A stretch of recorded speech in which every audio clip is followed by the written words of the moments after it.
बिस्मिल्लाहिर्रहमानिर्रहीम। अस्सलाम वालेकुम दोस्तों, मैं हूं शाहिद नईम और एक नई वीडियो के साथ हाजिर खिदमत हैं। दोस्तों, बहुत से लोगों ने ये इसरार किया है कि फाइवर पर कोई ऐसी गिग बनानी सिखाई जाए कि जिससे एक आम शख्स जिसके पास बहुत कम नॉलेज है वो भी अर्निंग कर सके। और ख़ास तौर पे लोगों ने कहा है कि डाटा एंट्री की गिग कैसे बनाई जाती है वो बताई जाए। तो आज की इस वीडियो में हम देखेंगे कि एक आम शख्स जो सिर्फ एक्सेल में काम कर सकता है, क्योंकि एक्सेल एक ऐसी चीज़ है जिसमें तकरीबन हर दूसरा शख्स उसका नॉलेज रखता है और उसमें काम करना जानता है। तो आज हम देखेंगे कि हम एक्सेल की डाटा एंट्री की गिग कैसे बनाएंगे और उसको कैसे ऑप्टिमाइज़ करेंगे ताकि उसकी रैंकिंग भी हो और फाइवर से अर्निंग कैसे कर सकते हैं। तो अब हम चलेंगे अपनी लैपटॉप की स्क्रीन पर और देखेंगे कि गिग का इस्तेमाल कैसे कर सकते हैं। सबसे पहले आप अपने लॉगिन से लॉगिन होंगे अपने फाइवर में और इस किस्म की विंडो है कि यहाँ पर आप क्लिक करेंगे स्विच टू सेलिंग। यहाँ पर जब आप क्लिक करेंगे तो आप इस किस्म की विंडो में होंगे। अगर आप ऊपर देखेंगे तो यहाँ पर गिग्स का एक ऑप्शन है, आप इस पर एक दफ़ा क्लिक करेंगे तो जितनी गिग्स आपने क्रिएट की होंगी पहले से वो यहाँ पर आ जाएंगी, क्योंकि ये एक नया अकाउंट है, सिर्फ इसमें एक ही गिग है। तो यहाँ अगर आप राइट साइड पे देखें तो यहाँ ऑप्शन आता है क्रिएट अ न्यू गिग, आप इस पर एक दफ़ा क्लिक कर देंगे। अब इस किस्म की एक विंडो आएगी। आज की ये जो गिग है हम बनाएंगे एक्सेल की डाटा एंट्री की। तो यहाँ पर आप लिखेंगे तो यहाँ पर देखिएगा ये लिखा हुआ है do any Microsoft Excel spreadsheet function formula VBA macro and charts. Actually ये बहुत बड़ा टाइटल है, आप रखने को तो इतना रख सकते हैं, लेकिन सिर्फ मैंने आपको दिखाने के लिए इतना लंबा रखा है ताकि आपको अंदाज़ा हो जाए कि आप किस किस्म की चीज़ें इसमें लिख सकते हैं। लेकिन मैं इसको भी छोटा करूँगा। तो इसमें मैं यहाँ पर ये करता हूँ कि यहाँ पर फार्मूलाज या फंक्शंस को काट देता हूँ, चार्ट्स को, और इसमें से भी एक चीज़ कम कर देता हूँ। तो यहाँ पर मैं फंक्शंस को ख़त्म कर देता हूँ यहाँ पर, ताकि टाइटल हमारा ज़्यादा लंबा ना हो। और तो यहाँ पर मज़ीद मैं इसको VBA को भी हटा देता हूँ। तो ये देखिए अब उसने उसको जो ही छोटा किया तो यहाँ कैटेगरीज खुद ब खुद उसने सेलेक्ट कर ली हैं। तो इसके बाद आप कैटेगरी सेलेक्ट करेंगे। मैं ये सबसे ऊपर वाली जो कैटेगरी है डाटा एनालिसिस एंड रिपोर्ट्स, इसको भी सिलेक्ट कर सकता हूँ, या आप डाटा एंट्री को भी सिलेक्ट कर सकते हैं, जो आपको अच्छा लगे आप उसको कर सकते हैं। तो मैं यहाँ पर डाटा एनालिसिस एंड रिपोर्ट्स पे क्लिक करके इसको सिलेक्ट करता हूँ। उसके बाद आपके पास ये ऑप्शंस आएंगे नीचे की तरफ, लेकिन उसके बाद सर्विसेज टाइप्स आएंगी। आप यहाँ से सिलेक्ट करके आप ये देख लें VBA मैक्रो सेलेक्ट कर सकते हैं, और यहाँ पर बेशुमार चीज़ें हैं, जो आपको अच्छा लगे आप सेलेक्ट कर सकते हैं। मैं यहाँ पर VBA और मैक्रोस को सिलेक्ट करता हूँ। यहाँ पर आप डाटा एंट्री भी सिलेक्ट कर सकते हैं। तो यहाँ पर मैं आपको VBA मैक्रोस को सिलेक्ट कर रहा हूँ। उसके बाद यहाँ पर टूल्स आएंगे, हम यहाँ पर एक्सेल को सिलेक्ट करते हैं। उसके बाद हम नीचे की तरफ जाएंगे तो यहाँ पर हमने टैग्स लगाने होते हैं, और टैग्स को आपने रिसर्च करके लगाना होता है, जो मैं पहले ही आपको वीडियो में बता चुका हूँ। अगर आपने पहले वीडियो नहीं देखी कि टैग्स की रिसर्च कैसे करनी है, तो ऊपर एक लिंक नजर आ रहा है, आप उस पर क्लिक करें और देखें कि टैग्स की रिसर्च कैसे करनी है। तो बहरहाल मैंने यहाँ टैग्स जो सिलेक्ट किए हैं वो मैं यहाँ जल्दी जल्दी टाइप कर दूंगा। 5 टैग्स हम यहाँ लिख सकते हैं। तो यहाँ पर मैंने जल्दी जल्दी से 5 टैग्स जो हैं, जो मुझे अच्छे लगते थे, मैंने सेलेक्ट करके यहाँ पर लिख दिए हैं। जब आप ये कर लेंगे तो आपको यहाँ पर सेव एंड कंटिन्यू पे क्लिक करना है, आप इस पर क्लिक करें। उसके बाद ये एक नई स्क्रीन आएगी। यहाँ पर आप एक से ज़ायद भी पैकेजेस देख सकते हैं। यहाँ पर देखें ये 3 पैकेजेस लिखे हैं।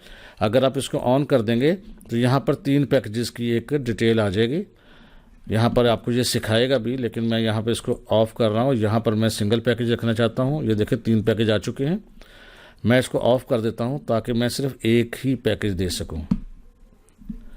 यहाँ पर पैकेज का नेम लिखेंगे हम। अब यहाँ नाम कुछ भी आप टाइप कर सकते हैं। मैं यहाँ पर रख देता हूँ MS एक्सेल वर्क, और डिस्क्राइब डिटेल्स में आप लिख सकते हैं कि जो भी आप करना चाहते हैं, जो भी आप उसको फराहम करना चाहते हैं। मैं यहाँ लिख देता हूँ 1 macro 1 button 1 sheet.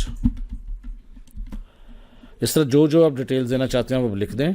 Delivery time मैं आपको रिकमेंड करूंगा कि आप 1 डे करें, ताकि आप थोड़े वक्त में चीज़ को डिलीवर करें और कम कीमत में करें। और डॉक्यूमेंटेशन अगर आप देना चाहते हैं साथ वो भी दे सकते हैं। डाटा सोर्स कनेक्टिविटी देना चाहते हैं वो भी दे सकते हैं, लेकिन यहाँ पर मैं इसको क्लिक नहीं कर रहा।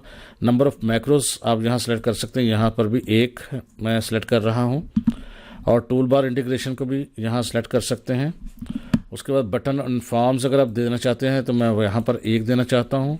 रिविजन्स यहाँ पर मैं उनको मैक्सिमम देना चाहता हूँ ताकि हमारा क्लाइंट जो नए हैं आप तो क्लाइंट आपको जल्द अज जल्द और खुशी खुशी कांटेक्ट करे। और कीमत आप इसकी यहाँ पर मैं चलें इसको 20 रख देता हूँ, आप अपनी मर्ज़ी से रखें। आप अपने कंपटीटर्स को देखें और अगर आप समझते हैं कि उन्होंने जो प्राइस रखी हुई है आप उससे थोड़ा कम रखें और सर्विसेज अच्छी दें।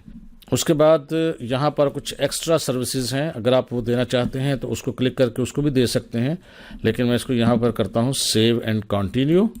उसके बाद ये आ जाएगा जी गिग डिस्क्रिप्शन। ये बहुत इंपॉर्टेंट है, इसको बहुत सोच समझ के आपने लिखना होता है। तो मैं अक्सर ये कहता होता हूँ कि अगर आपकी इंग्लिश अच्छी नहीं है तो आप किसी रिलेटिव से, भाई बहन से मदद लें और गिग को अच्छी तरीके से लिखें, क्योंकि गिग जो है इसकी जो डिस्क्रिप्शन है इसी से देख के क्लाइंट आपको ऑर्डर्स प्लेस करता है।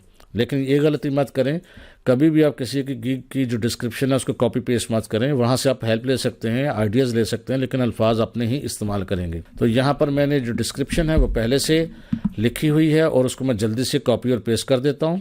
ये जी मैंने पेस्ट कर दिया है। अगर आप इसको पढ़ना चाहें तो ऊपर से पढ़ भी सकते हैं, और अगर मैं किसी चीज़ों को यहाँ पर हाईलाइट करना चाहूँ तो मैं हाईलाइट भी कर सकता हूँ। जैसे कि ये मैं मोस्ट इम्पोर्टेंट फॉर मी को सिलेक्ट करके मैंने यहाँ पर हाईलाइट कर दिया है। और यहाँ पर अगर आप चाहें तो माई सर्विसेज को आप बोल्ड कर दीजिए यहाँ पर। इसको करने के बाद यहाँ पर आप 1200 के करीब कैरेक्टर्स लिख सकते हैं, लेकिन बहुत ज़्यादा लिखने की ज़रूरत नहीं होती। कम से कम आप 120 कैरेक्टर्स लिखने होते हैं, तो बहुत नॉर्मल सी चीज़ लिखें। इसके बाद अगर आप नीचे की तरफ देखें तो आप फ्रीक्वेंटली आस्क्ड क्वेश्चंस को भी ऐड कर सकते हैं। अगर आप चाहें तो ऐड कर सकते हैं, वरना इसकी ज़रूरत नहीं होती। यहाँ पर दोबारा मैं सेव एंड कंटिन्यू पे क्लिक करूँगा। अब आपकी गिग जो है वो सेव हो चुकी है। अब आपने ये बताना है कि यहाँ पर आपने क्वेश्चन लिखना है। क्लाइंट आपको ऑर्डर प्लेस करता है तो आपको उसकी तरफ से क्या चाहिए। तो यहाँ पर हम ऐड न्यू क्वेश्चन पे क्लिक करेंगे। अब यहाँ बताएंगे कि क्लाइंट से आपको क्या चाहिए।